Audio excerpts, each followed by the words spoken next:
Presiden Konfederasi Serikat Pekerja Seluruh Indonesia Andi Gani Nenawea mengatakan buruh mendukung langkah pemerintah dalam pembahasan rancangan peraturan pemerintah pengganti Undang-Undang Cipta Kerja sebelum diteken oleh Presiden Joko Widodo dan diterbitkan pada 30 Desember 2022 lalu. Sebab dalam pembahasan tersebut telah melibatkan para buruh.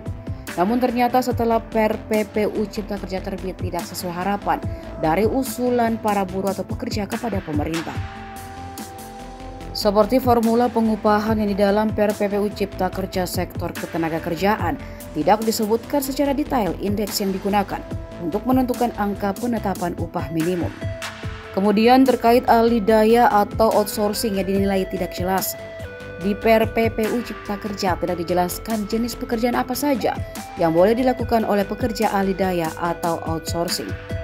Dia meminta pemerintah agar mengembalikan aturan pekerja ahli daya ke Undang-Undang Ketenagakerjaan yang membatasi 5 jenis pekerjaan, yakni sopir, petugas kebersihan, security, catering, dan jasa migas pertambangan.